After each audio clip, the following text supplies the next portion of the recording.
Hey dear students, welcome back to our chapter 3B elasticity of demand. बच्चों last lecture में आपने देखा होगा कि हमने लॉ ऑफ डिमांड जो कि बहुत ही इंपॉर्टेंट लॉ है उसको कंप्लीट किया था। अब लॉ ऑफ डिमांड जो है वो हम क्विक रिवीजन करते हैं। क्या बोलता है लॉ ऑफ डिमांड? जैसे ही प्राइस में चेंज आएगा तो किस में चेंज आता है? हमारी क्वांटिटी के अंदर भी चेंज आता है। अब प्राइस में चेंज आने की वजह से क्वांटिटी में चेंज आता है, ये तो हमको पता चल गया, लेकिन किस हद तक चेंज आ सकता है क्वांटिटी डिमांड में, ये हमको लॉ ऑफ डिमांड कहीं ना कहीं बताने के लिए फेल हो जाता है। इसीलिए ये जो कॉन्सेप्ट या ये जो चैप्टर है हमारा 3B वो कम्प्लीटली बेस्ड है हमारे इलास्टिसिटी ऑफ डिमांड के ऊपर, जो हमको बताता है कितनी हद तक प्राइस में चेंज आएगा और उस हिसाब से कितनी हद तक उसकी क्वांटिटी डिमांड में भी चेंज आ सकता है। तो इसी को ध्यान में रखते हुए आज का हमारा जो चैप्टर है वो हम स्टार्ट करेंगे, लेकिन उसके पहले बहुत ज़रूरी है समझना बच्चों कि ये इलास्टिसिटी का मतलब होता क्या है। अब देखो इलास्टिसिटी जो है, जैसे हम इलास्टिक के रबर बैंड यूज़ करते हैं, इलास्टिक बुलाते हैं, क्यों? क्योंकि ये जो क्वालिटी है इसके अंदर, ये रबर बैंड है, ठीक है, आई होप सबको विजिबल है। ये रबर बैंड को जब हम स्ट्रेच कर रहे हैं, राइट, ओरिजिनल फॉर्म से क्या हो रहा है और खींचा जा रहा है, इसका साइज, इसका शेप जो है वो चेंज हो गया। तो ये जो क्वालिटी होती है ना जिसको हम स्ट्रेच कर सकते हैं, इसे हम कहते हैं इलास्टिसिटी। इसे हम कहते हैं इलास्टिसिटी। ये स्ट्रेच कर दिया, आपने इसको छोड़ दिया, ओरिजिनल शेप में चला गया, इसे हम कहते हैं इलास्टिसिटी। अब आप बोलोगे मैम रबर बैंड से इलास्टिसिटी तो समझ में आ गई, इलास्टिसिटी ऑफ डिमांड भी समझा दो। सिंपल सा मतलब है, इलास्टिसिटी ऑफ डिमांड क्या होगा, ये देखो, ये प्राइस में चेंज आया तो क्वांटिटी डिमांड में भी चेंज आ गया। प्राइस में चेंज आया तो देखो क्वांटिटी डिमांड में भी चेंज आ गया, तो इसे हम कहते हैं इलास्टिसिटी ऑफ डिमांड। क्योंकि प्राइस में बड़ा चेंज आया, क्वांटिटी डिमांड में भी बड़ा चेंज आएगा, ठीक है। इन इलास्टिक क्या होगा, प्राइस में चेंज आया लेकिन क्वांटिटी डिमांड में इतना कोई खास चेंज नहीं आया। प्राइस में चेंज आया लेकिन क्वांटिटी डिमांड में इतना कोई खास चेंज नहीं आया, राइट। थोड़ा बहुत चेंजेस है, नहीं भी हो सकता है, प्राइस में चेंज आया लेकिन क्वांटिटी डिमांड में ज़्यादा चेंज नहीं आया है, उसे हम कहते हैं इन इलास्टिक। अब आप बोलोगे इलास्टिसिटी ऑफ डिमांड है, आगे का कॉन्सेप्ट है एक जहाँ पर हमको perfectly elastic, perfectly in elastic भी पढ़ना है। तो इसीलिए मैंने आपको पहले इन दो टर्म्स के मतलब समझा दिए हैं, ताकि आप आगे जब चैप्टर की तरफ बढ़ेंगे तो एक क्लैरिटी रहेगी कि इन टर्म्स का मतलब, इस कॉन्सेप्ट का मतलब होता क्या है। स्टार्ट करते हैं आज का हमारा चैप्टर जो कि है elasticity of demand. In the previous chapter, you have already studied the law of demand, which shows the inverse relationship between quantity demanded and price of a commodity. Previous chapter में हमने पढ़ा है law of demand के अंदर कि दोनों के बीच में इनवर्स रिलेशनशिप है, किसमें? प्राइस और quantity demanded of a commodity. याद रखना यहाँ पर हम सिंगल मार्केट, सिंगल कमोडिटी की बात कर रहे हैं। The law of demand does not explain the extent of a change in demand due to a change in the price. अब किस हद तक चेंज आएगा, जैसे मैंने आपको कहा ना, लॉ ऑफ डिमांड ने सिर्फ बोल दिया कि प्राइस में चेंज आता है, क्वांटिटी में चेंज आता है, लेकिन कितने हद तक प्राइस में चेंज आने की वजह से क्वांटिटी में चेंज आता है, ये हमको बताता है elasticity of demand. Thus law of demand fails to explain the quantitative relationship. उसने हमको ये बता दिया सिर्फ कि चेंज आता है, लेकिन जो वो क्वांटिटेटिव रिलेशनशिप है ना, वो बताने के लिए लॉ ऑफ डिमांड हमारा क्या होता है, फेल हो जाता है, between price and quantity demanded. Therefore Alfred Marshall explained the concept of elasticity of demand. अब एल्फ्रेड मार्शल ही है जिन्होंने लॉ ऑफ डिमांड भी बनाया है, उसके ऊपर काम किया, हमारे सामने लॉ ऑफ डिमांड लाया है।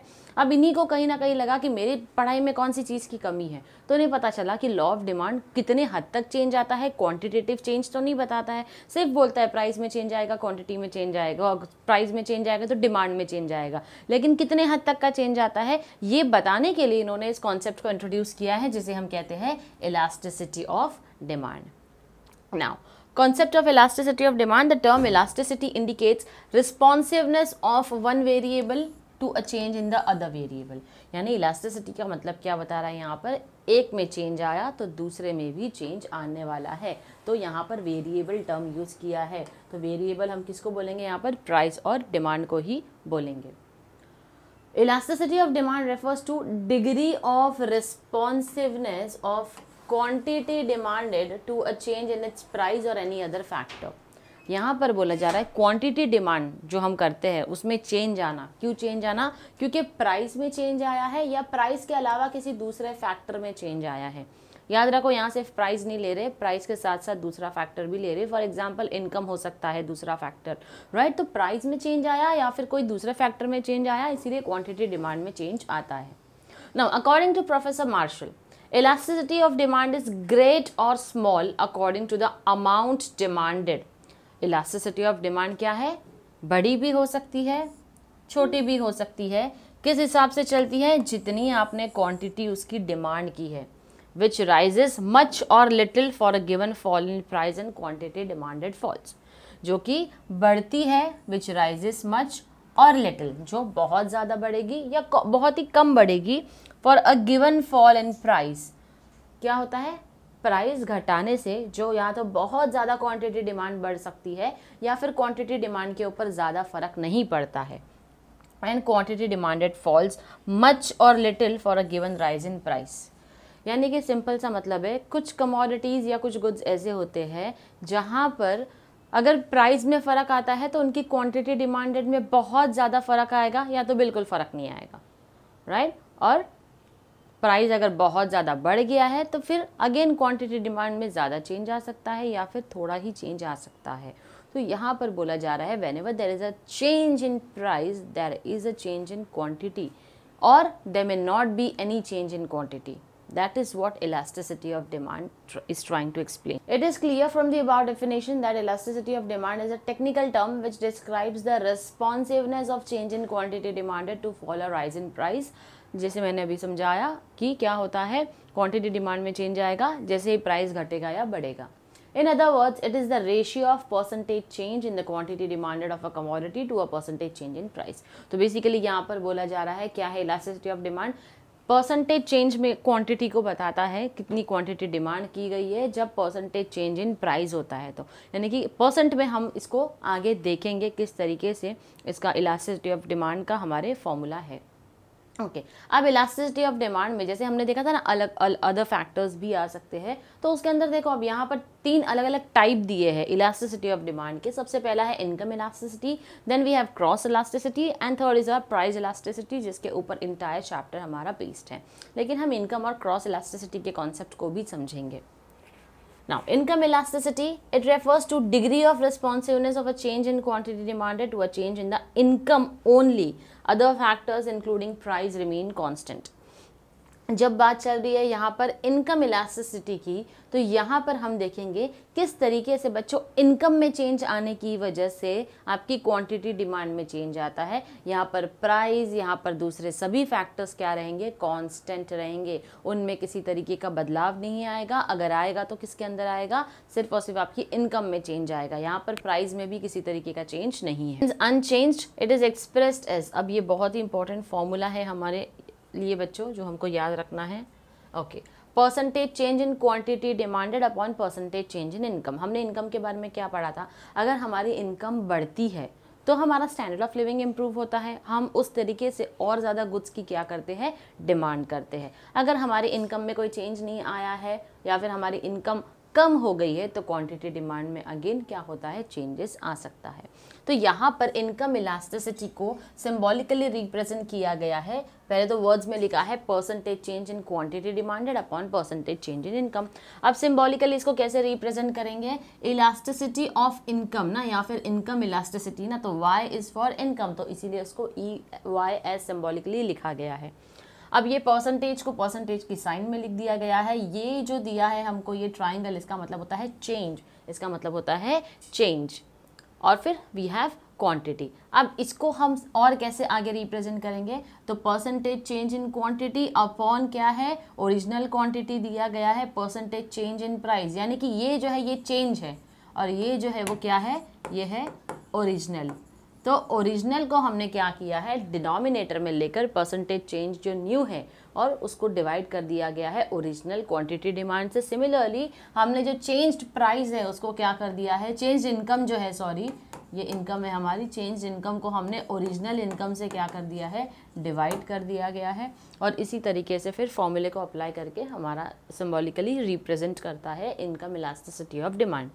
नाउ अब जहाँ पर ये जो है इसका मतलब चेंज है, जैसे मैंने आपको कहा क्यू अगर दिया है तो ये ओरिजिनल है, वाई भी ओरिजिनल है, जो ट्राइंगल के साथ में आया है that means a change in quantity demanded upon change in income of a consumer. So that is how you are suppose to write income elasticity of demand.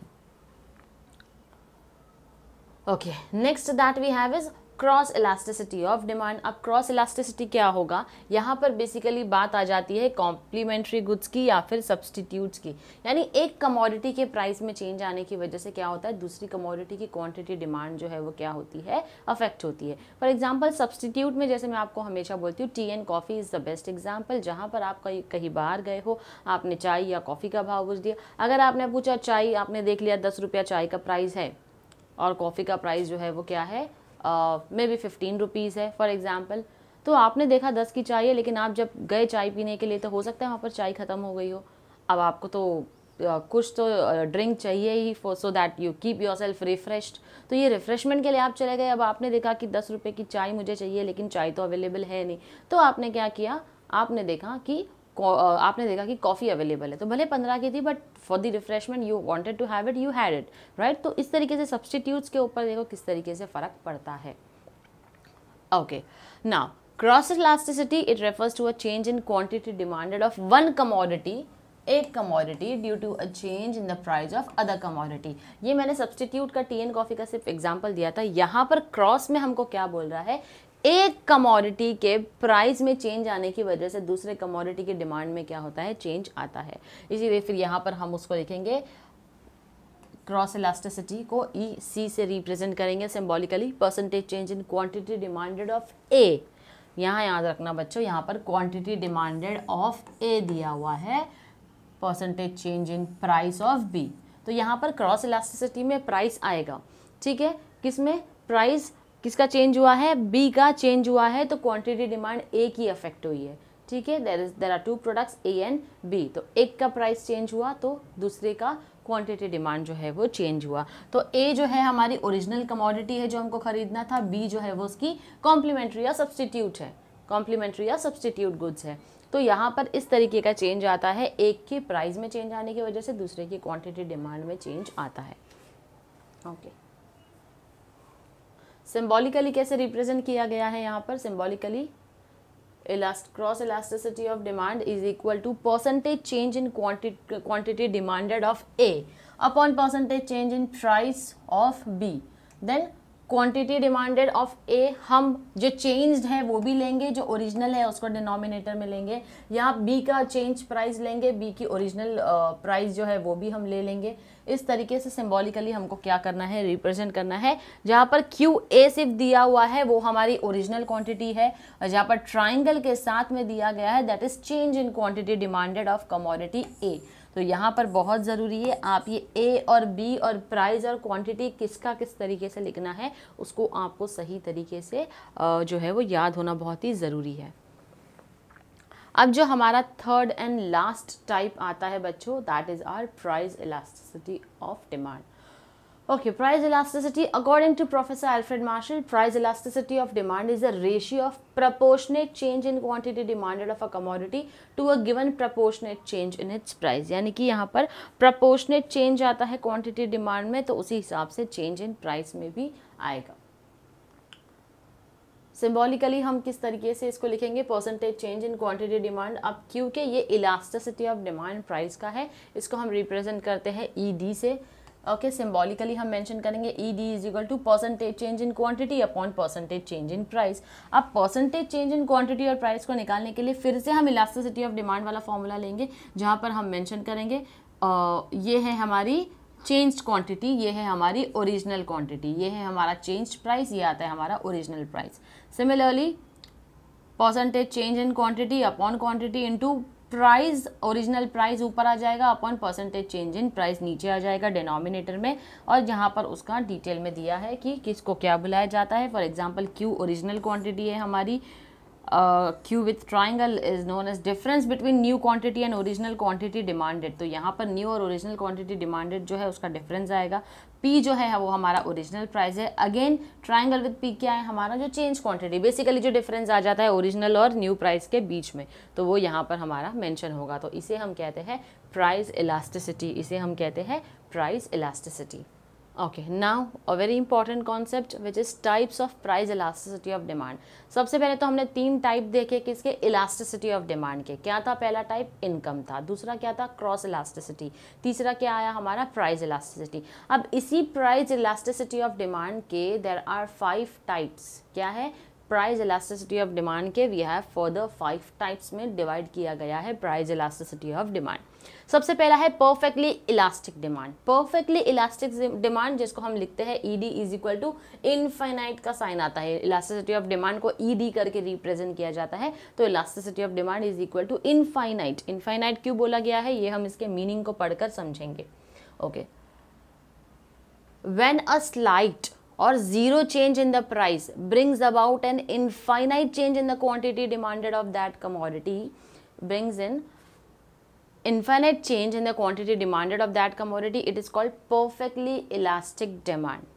Again, perfectly elastic demand किसको बोला जाता है,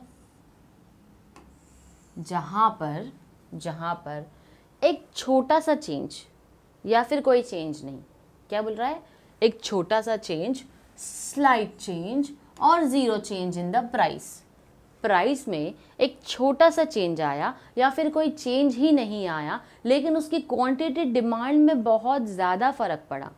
price जो है उसमें change इतनू सा हुआ है, इतनू सा चेंज हुआ है, सिर्फ इतनू सा चेंज, या फिर चेंज नहीं भी हुआ रहेगा, लेकिन क्वांटिटी डिमांड में इतना बड़ा चेंज आया, क्वांटिटी डिमांड में इतना बड़ा चेंज आया। अब ये चेंज आने को हम क्या कहते हैं, किसी कमोडिटी की डिमांड में इतना बड़ा चेंज आया जहाँ पर उसके प्राइस में बहुत ही कम चेंज आया, तो उसे हम कहते हैं perfectly elastic demand. It is only a theoretical concept. For example 10% fall in price may lead to an infinite rise in demand. अब यहाँ पर बोला जा रहा है कि परफेक्टली इलास्टिक डिमांड जो है वो सिर्फ एक थियोरेटिकल कॉन्सेप्ट है, प्रैक्टिकली इस कॉन्सेप्ट का एप्लीकेशन रियल लाइफ में नहीं होता है। Okay, it is saying that 10% fall in price may lead to an infinite rise in demand, यानी कि प्राइस, किसी चीज़ का प्राइस सिर्फ 10% अगर कम होता है तो उसकी क्वांटिटी डिमांड में बहुत ज़्यादा फर्क पड़ता है। फॉर एग्जांपल अगर हम बात करें लग्जूरियस गुड्स की, जैसे कि गोल्ड, अगर गोल्ड हम देखें आज के टाइम पर उसका भाव बहुत ज़्यादा है, तो अगर बोला जा रहा है यहाँ पर 10% से उसका प्राइस कम होता है तो बहुत ज़्यादा क्वान्टिटी डिमांड होगी। हालांकि ये सिर्फ एक थियोरेटिकल कॉन्सेप्ट है, प्रैक्टिकली इसका एप्लीकेशन जो है वो बिल्कुल भी नहीं होता है। नाउ अब इसको हम कैसे लिखते हैं परफेक्टली इलास्टिक डिमांड को, जैसे मैंने आपको बोला इनफाइनाइट किस, तो percentage change in quantity demanded upon percentage change in price is equal to infinity. So that is how you represent symbolically perfectly elastic demand. Let us look at this diagram, जहाँ पर हमने x axis Y axis ले लिया है graph के ऊपर। X axis पर आता है हमारा क्वांटिटी डिमांडेड और वाई एक्सिस पर आ जाएगा हमारा प्राइस ऑफ अ कमोडिटी। अब क्यू के इलास्टिसिटी ऑफ डिमांड जो है वो यहाँ पर क्या है, वो यहाँ पर इन्फिनाइट है। प्राइस में या तो ज़ीरो चेंज है या तो स्लाइट चेंज है, तो यहाँ से अगर हमारा प्राइस यहाँ पर हो जाता है तो क्वांटिटी डिमांड में कोई फ़र्क नहीं आया है। क्वांटिटी डिमांड में हमने क्या माना है, क्वांटिटी डिमांड में स्लाइट या नो चेंज आता है, तो यहाँ पर क्वांटिटी डिमांड में किसी तरीके का चेंज नहीं आया है। तो D D is our demand curve which is parallel to X axis. D D जो हमारा डिमांड कर्व होगा वो क्या हो जाएगा, वो एक्स एक्सिस को पैरेलल हो जाएगा, इंडिकेटिंग परफेक्टली इलास्टिक डिमांड। तो हॉरिजॉन्टल लाइन है which is parallel to X axis, जो बताती है क्या, कि ये परफेक्टली इलास्टिक डिमांड है। क्या है, परफेक्टली इलास्टिक डिमांड है। So with this I hope we are clear with what exactly do we mean by perfectly elastic demand.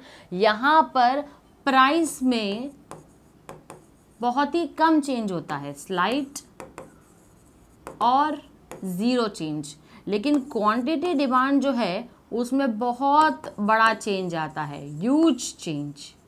Quantity demand में क्या है, बड़ा चेंज आता है। फॉर एग्जांपल जो यहाँ पर दिया हुआ है 10% से अगर किसी का दाम घट जाता है तो उसकी क्वांटिटी डिमांड बहुत ज़्यादा बढ़ जाती है।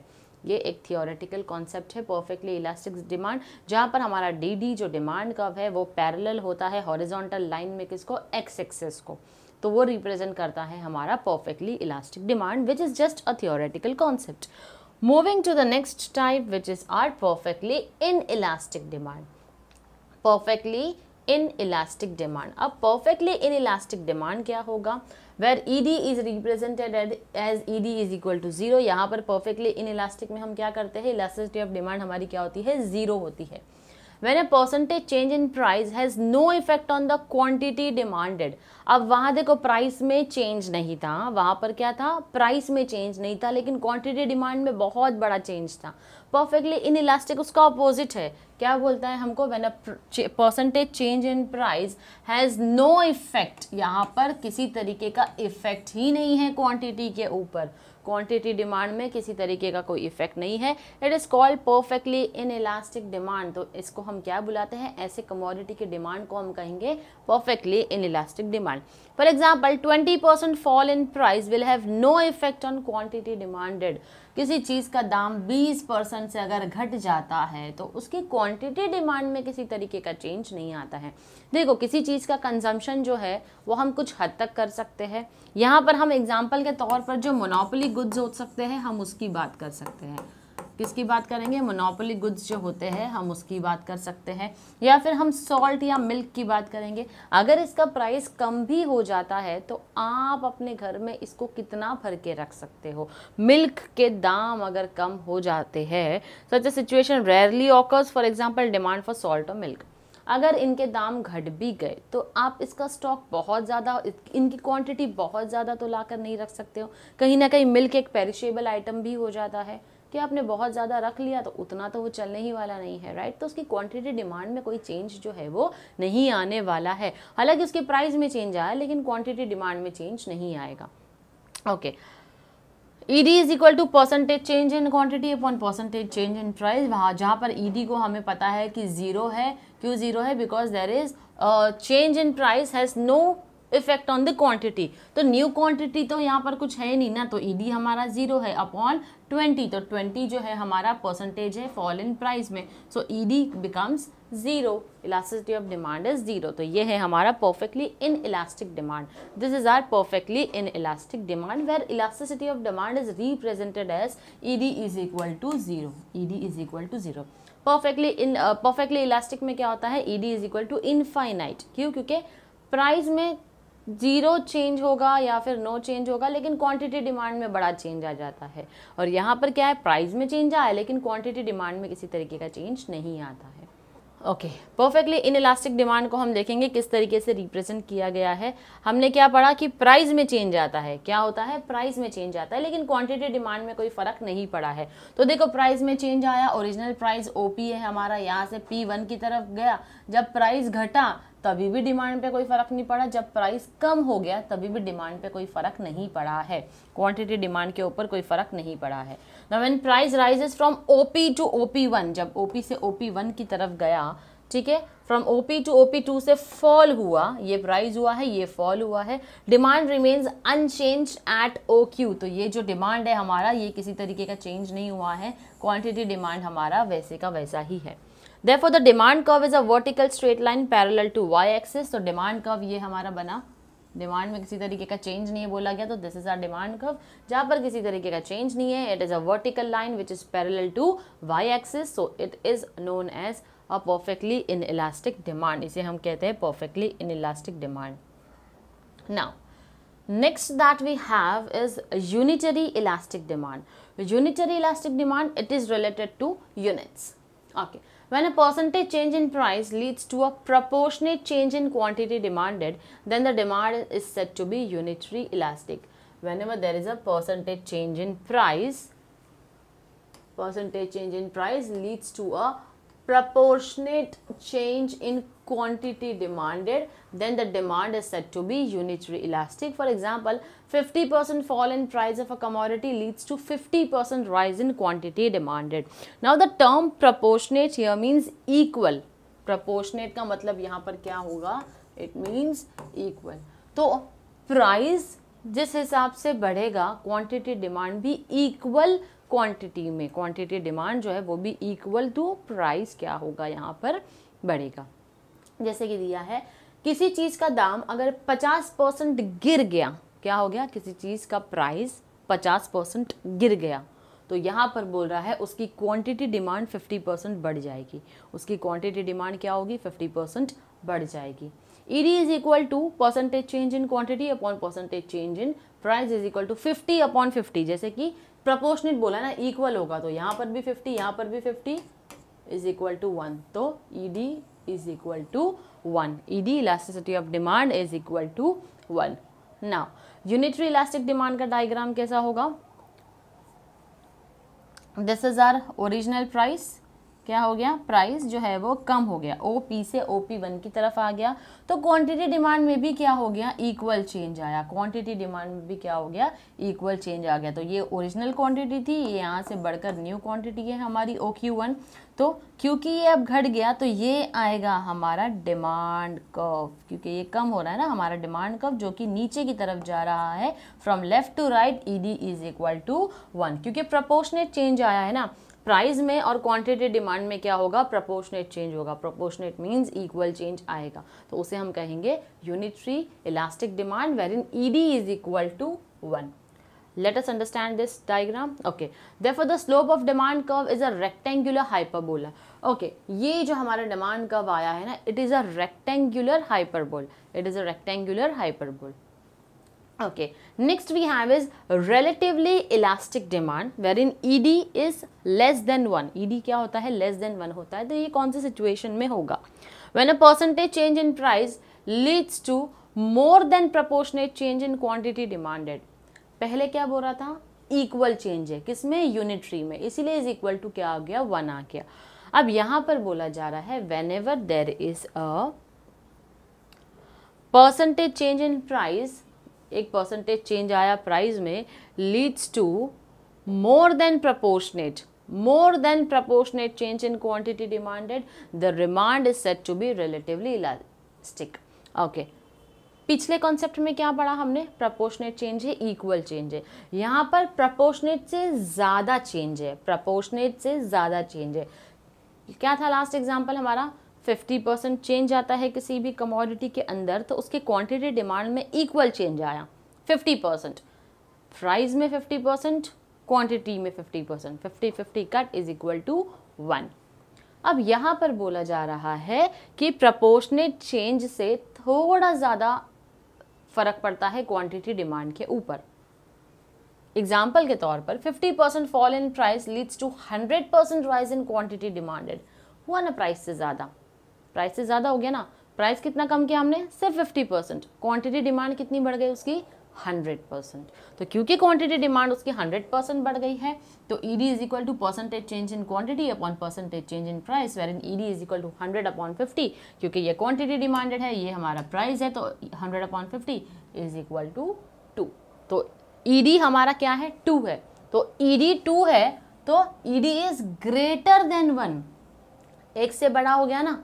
यूनिटरी में क्या होता है, it is equal to 1, it is equal to 1। अब यहां पर क्या हो रहा है, रिलेटिवली इलास्टिक में ED इज ग्रेटर देन 1। क्यों ग्रेटर देन 1, क्योंकि ED हमारा 2 आया, तो 2 is greater than 1, right, 2 is greater than 1। 2 जो है वो 1 से क्या है, बड़ा है ना। Since 2 is greater than 1, definitely elasticity of demand, this relatively elastic demand is greater than 1।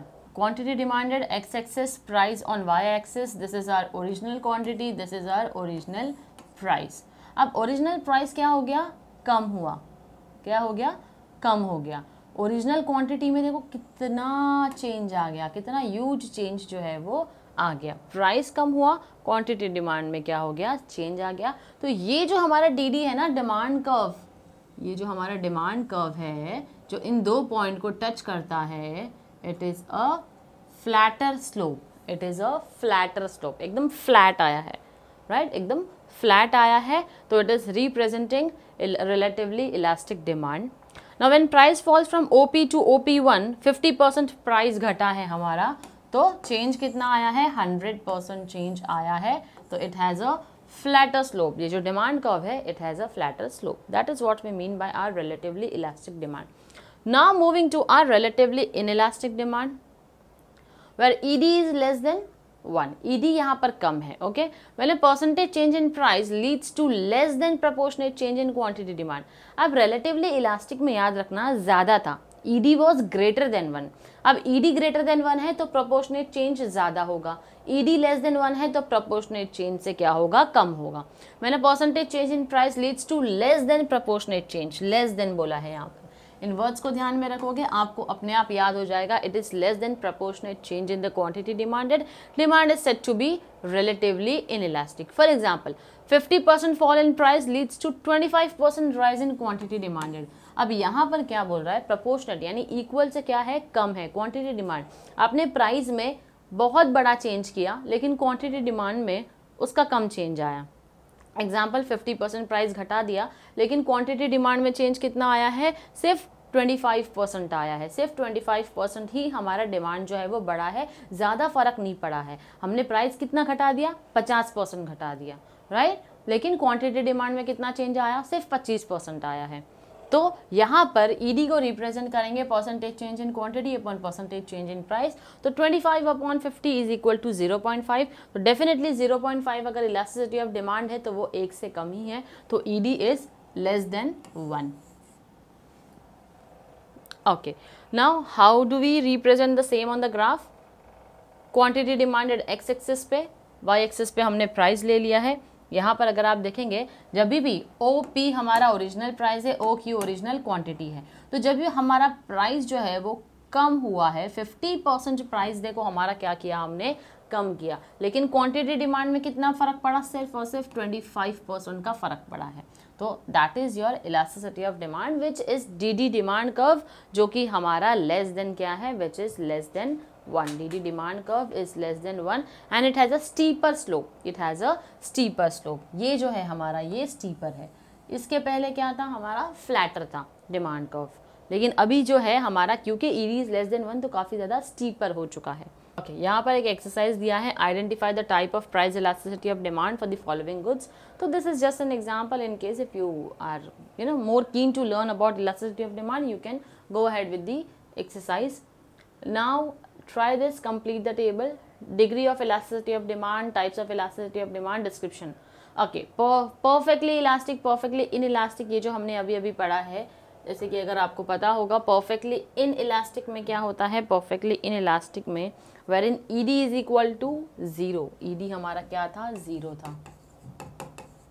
ED हमारा 1 कब होता है, इज इक्वल टू 1 दिया है, इक्वल टू 1, यानी कि यहाँ पर क्या हो रहा है, change in demand is equal to change in price. याद करो हमने किस में पढ़ा था, that was for unitary. Proportionate change in price तो प्रोपोर्शनेट चेंज इन इनकम हमने पढ़ा था ना, तो ये यूनिटरी इलास्टिक डिमांड है. नेक्स्ट है ED इज ग्रेटर देन 1, अभी अभी हमने पढ़ा है रिलेटिवली इलास्टिक.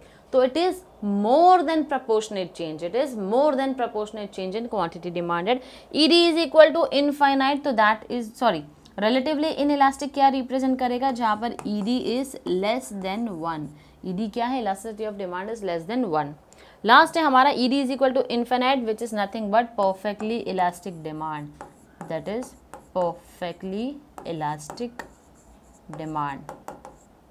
तो इसके जरिए हमने क्या कर दिया, एक छोटा सा रिवीजन कर लिया और हमें समझ आ गया कि कौन से 5 टाइप है.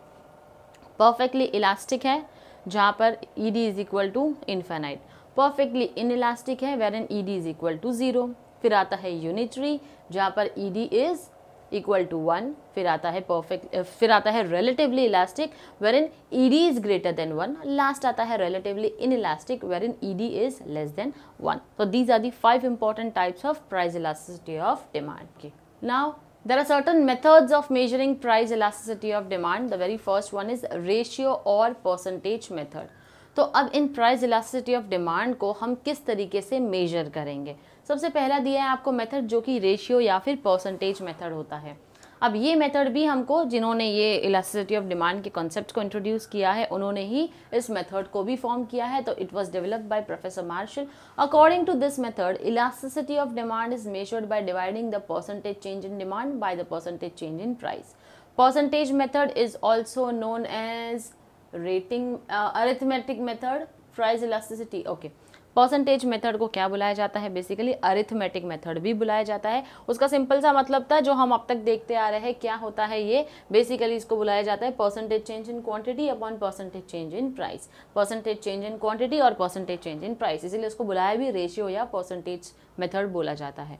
अब यहाँ पर अगर आप देखेंगे तो यहाँ मेंशन किया है ED is equal to percentage change in quantity upon percentage change in price, well mathematically the above formula can be presented as under. तो यहाँ पर फॉर्मूला के और ज़्यादा एग्जैजरेट करके बताया है हमको, जहाँ पर Q is original quantity, Q with a triangle is a difference between the new quantity and original quantity, original price है, फिर difference between new and original price, formulas you have to put up and then you can get it solved।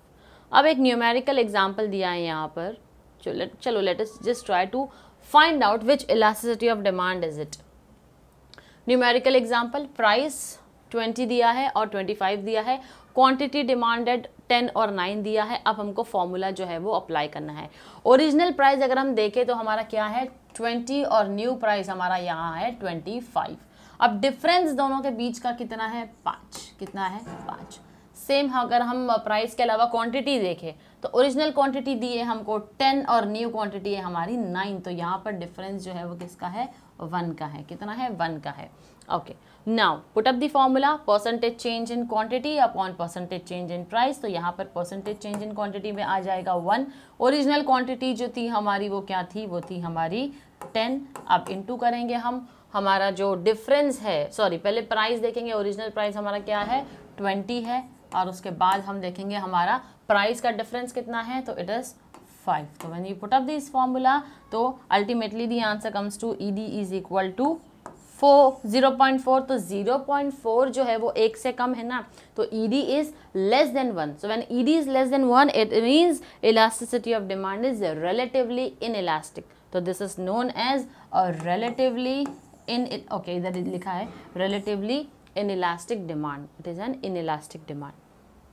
Why? Because ED is less than 1, इसलिए वो elasticity of demand is relatively inelastic। Next that we have is a total expenditure method। This method was developed by again Professor Marshall।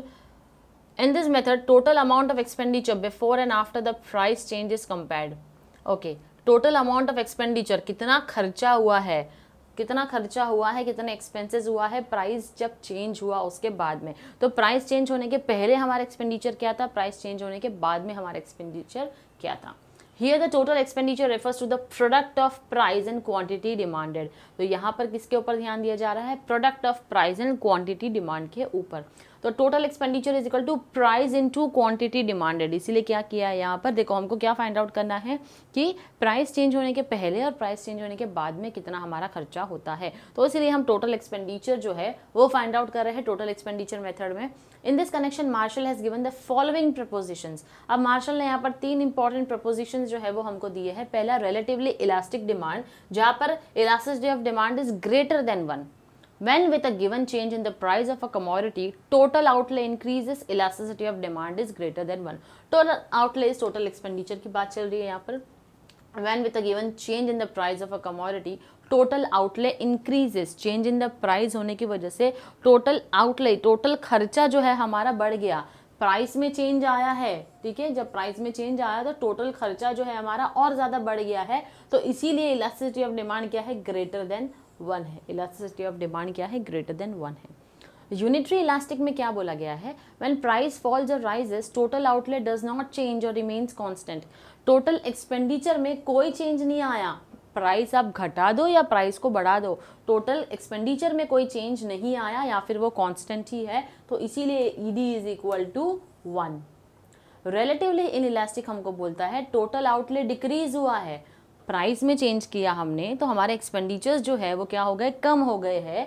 Elasticity of demand is less than 1। Elasticity of demand क्या हो गया हमारा, 1 से कम हो गया। Now here is an example given to you all with the help of a table, जहाँ पर अगर हमको देखें हम तो यहाँ पर बच्चों क्वांटिटी डिमांडेड इन यूनिट्स दिया है, प्राइस दिया है, टोटल आउटले एक्सपेंडिचर जो है वो हमको दिया है। अब देखो प्राइस ए, प्रोडक्ट ए हम ले लेते, कोई एक कमोडिटी ले लेते, कमोडिटी ए, ठीक है, इसकी ओरिजिनल प्राइस क्या थी 6, चेंज होकर 5 हो गई। ओरिजिनल क्वांटिटी 10 थी, चेंज होकर 20 हो गई, राइट। तो अब अगर हम देखें तो P इंटू क्यू हमको अप्लाई करना है, 10 इंटू 6 60, 5 इंटू 20 इज 100। तो यहाँ पर देखो जब प्राइस में चेंज आया तो क्वांटिटी डिमांड में भी चेंज आया, प्राइस में चेंज आया, क्वांटिटी डिमांड में भी चेंज आया, तो elasticity of demand is greater than 1, ED is greater than 1। अब अगर हम देखें कमोडिटी बी को लेकर देख लिया हमने कि प्राइस 4 था, चेंज होकर 3 हो गया, क्वांटिटी डिमांड 30 था, चेंज होकर 40 हो गया, यानी कि इंक्रीज हो गया। तो यहाँ पर आप देखो जब आप प्राइस और क्वांटिटी को मल्टीप्लाई करोगे आपका टोटल एक्सपेंडिचर पहले भी 120 था, बाद में भी 120 ही रहा है, इसीलिए ED is equal to 1, there are no changes in the total expenditure. अब सी की अगर हम बात करें तो इस सिचुएशन में पहले प्राइस 2 था, बाद में 1 हो गया, पहले क्वांटिटी डिमांड 50 थी जब प्राइस 2 था, और फिर बाद में जब प्राइस 1 हो गया क्वांटिटी डिमांड इंक्रीज होकर 60 हो गई। तो यहाँ पर 160 यानी कि चेंज आया है, तो यहाँ पर क्या चेंज आया है, कम हुआ है, कम हुआ है, इसीलिए elasticity of demand is less than 1, elasticity of demand is less than 1। So now if you see in table 3.4 in case A original price is ₹6, जो मैंने आपको बताया बस उसी का एक्सप्लेनेशन यहाँ पर जो है वो आपको डिटेल में दिया है। और A का ओरिजिनल प्राइस 6 है per unit and quantity 5 per unit is demanded is 10 units. Therefore total expenditure incurred is ₹60. When price falls to ₹5, quantity demanded rises to 20 units. Total expenditure incurred is ₹100. तो in this case total outlay is greater than total expenditure. जैसे मैंने आपको अभी इस table को समझाया बस उसी का एक्सप्लेनेशन यहाँ पर जो है इन वर्ड्स में लिखा हुआ है। और क्यों, क्योंकि कहीं पर क्या हुआ है, टोटल आउटले जो है वो एक्सपेंडिचर से क्या हो गया है, is greater then original expenditure, यानी कि नया जो एक्सपेंडिचर है वो ओरिजिनल पहले वाले से क्या हुआ है, कई जगहों पर घटा है, कई जगहों पर बढ़ा है, और कई जगहों पर किसी तरीके का चेंज नहीं आया है। तो ये उसके सारे प्रपोर्शंस थे जो हमने देखे हैं, अलग अलग सिचुएशन थी A B C उसके अंदर हमने पढ़ा है। Now the next method is point method और ज्योमेट्रिक मेथड, बहुत इंपॉर्टेंट है पॉइंट मेथड या ज्योमेट्रिक मेथड। एक और फॉर्मूला जो है वो मार्शल ने डेवलप किया है, another method to measure elasticity of demand which is known as point or geometric method. Ratio method and total outlay methods are unable to measure elasticity of demand at a given point on the demand curve. एक time के बाद आपका ratio method और आपके point method, ratio method और आपका total outlay यानी कि टोटल एक्सपेंडिचर मेथड जो हमने देखा वो क्या करता है, कई हद तक मेजर नहीं कर पाता है इलास्टिसिटी ऑफ डिमांड को, तो इसीलिए पॉइंट मेथड या ज्योमेट्रिक मेथड को इंट्रोड्यूस किया गया है। Now At any point on the demand curve, elasticity of demand is measured with the help of following formula. अब ये फॉर्मूला अप्लाई करके क्या किया जाता है, elasticity of demand को फाइंड आउट किया जाता है। Point elasticity of demand, lower segment of demand curve below at given point, L क्यों बोला है, क्योंकि lower segment है, divided by upper segment of demand curve above a given point। हम जब आगे नॉन लीनियर करेंगे तब आपको क्लियर समझ में आएगा कौन से लोअर और अपर सेगमेंट की हम यहाँ पर बात कर रहे हैं, या जो डिमांड कर्व होता है बच्चों हमारा, ये जो हमारा डिमांड कर्व है ना, तो इसका लोअर सेगमेंट और अपर सेगमेंट में डिवाइड किया गया है, lower segment L, upper segment U। तो इस तरीके से इलास्टिसिटी ऑफ डिमांड को क्या किया जाता है, पॉइंट या ज्योमेट्रिक मेथड से कैलकुलेट किया जाता है। डिमांड कर्व में भी आइदर लीनियर और नॉन लीनियर, तो डिमांड कर्व लीनियर भी हो सकता है, नॉन लीनियर भी हो सकता है, उसी की बेसिस पर हमारा पॉइंट या ज्योमेट्रिक मेथड जो है वो काम करता है। उसको समझने के लिए हम देखेंगे लीनियर डिमांड कर्व क्या होता है। When the demand curve is linear, that is a straight line, we extend the demand curve to meet the y-axis at A and x-axis at B। तो यहाँ पर डिमांड कर्व लीनियर कब होगा, ये हमारा y-axis है बच्चों, और यहाँ पर हमारा x-axis जो है वो दिया है। अब x-axis और y-axis में हमने क्या किया, पॉइंट A से पॉइंट B तक हमने क्या किया, कंप्लीटली एक डी डिमांड कर्व जो है वो हमने बना लिया है ना। तो y और x के पॉइंट को हमने जोड़ दिया A और B के थ्रू। Price elasticity of demand at x axis is 0 and y axis is infinite. अब प्राइस इलास्टिसिटी ऑफ डिमांड जो यहाँ पर होता है पॉइंट बी पे वो क्या होता है 0, और पॉइंट ए पर क्या है हमारा इनफाइनाइट है, यहाँ पर 0 है, यहाँ पर इनफाइनाइट है। Elasticity of demand will be different at each point. अब ये जो अलग अलग हमारे पॉइंट बने हुए हैं ना डिमांड के, तो हर एक पॉइंट के ऊपर हमारा इलास्टिसिटी ऑफ डिमांड क्या होगा, चेंज होता जाएगा। कहीं 0 है, कहीं लेस देन 1 है, कहीं इज इक्वल टू 1 है, कहीं ग्रेटर देन 1 है, कहीं पर इनफाइनाइट है। That is how the linear demand curve point method के हिसाब से ऐसे चलती है।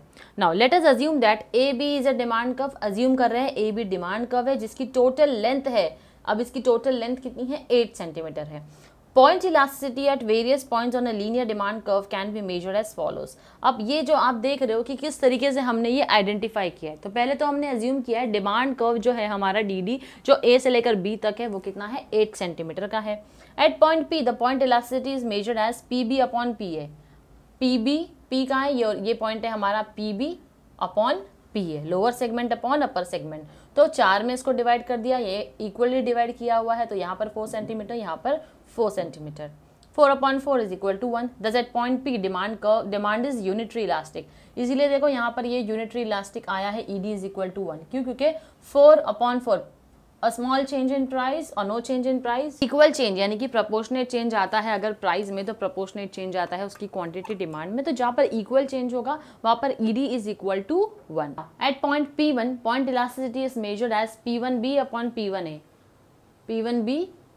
P1B अपॉन P1A, तो यहाँ पर 2 सेंटीमीटर होगा, 2 centimetre upon 6 centimetre which is 0.33। तो ED is less than 1, ED is less than 1। तो यहाँ पर देखो ईडी हमारा लेस देन 1 आया, विच इज रिलेटिवली